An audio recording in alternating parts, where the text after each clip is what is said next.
स्वागत है आपका YouTube चैनल MS क्लासेस में। आज हम इस वीडियो के माध्यम से जानेंगे साइकोलॉजिकल एक्सपेरिमेंट्स के बारे में। साइकोलॉजिकल एक्सपेरिमेंट क्या है, यानी कि मनोविज्ञान के कुछ प्रसिद्ध प्रयोगों के बारे में। तो आइए जानते हैं। Stanford prison experiment. ये प्रयोग मनोविज्ञान के विभिन्न क्षेत्रों में हमारी समझ को बढ़ाने में मदद करती है। सबसे पहले ये जानें कि इसका प्रयोग सबसे पहले कब हुआ था और कहाँ हुआ था। इसका प्रयोग 1971 में स्टैनफोर्ड विश्वविद्यालय में किया गया था और इस प्रयोग में स्वस्थ पुरुषों को 2 समूहों में विभाजित किया गया था। जैसे बोल सकते हैं कि पहले समूह थे कैदी और दूसरे गार्ड।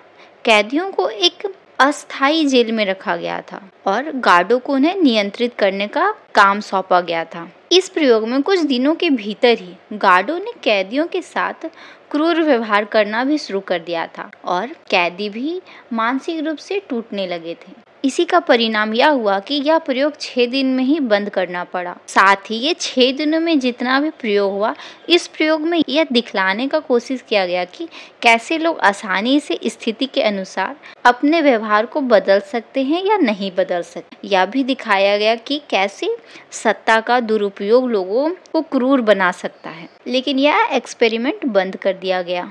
तो वहीं कई और प्रयोग किए गए, जैसे मिलीग्राम एक्सपेरिमेंट। यह प्रयोग 1963 में स्टैनली मिलीग्राम द्वारा किया गया था और इस प्रयोग में प्रतिभागियों को एक प्रयोग के रूप में दूसरे व्यक्ति को बिजली के झटके देने को कहा गया था और इस प्रतिभागियों को बतलाया गया कि बिजली के झटके खतरनाक नहीं हैं, लेकिन वास्तव में झटके तो खतरनाक थे।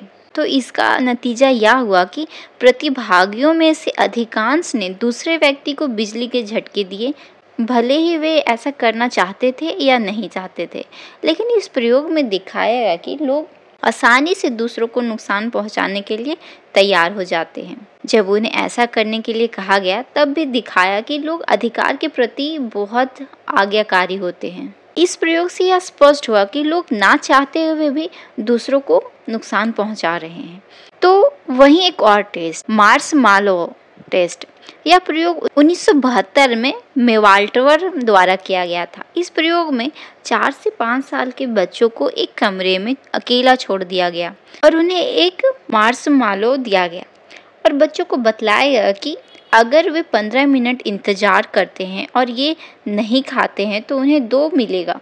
लेकिन कुछ बच्चे इंतजार करने में सक्षम थे, तो वहीं कुछ तुरंत खा गए। और इस प्रयोग से यह भी स्पष्ट हुआ कि बच्चों की इच्छा शक्ति और आत्मनियंत्रण उनके बाद के जीवन में सफलता के लिए महत्वपूर्ण है, जो यह टेस्ट के बाद स्पष्ट हुआ कि किस प्रकार एक बच्चा अपनी इच्छा को दबाकर और अधिक प्राप्त करने की वजह से 15 मिनट से ज़्यादा भी इंतजार कर लिया। लेकिन कुछ बच्चे ऐसे थे जो तुरंत ही इसका उपयोग कर लिए, वो इंतजार नहीं कर पाए। अब जानते हैं स्ट्रूप इफेक्ट क्या है। ये एक मानसिक बाधा है जिसमें लोगों को एक शब्द को पढ़ने में कठिनाई होती है।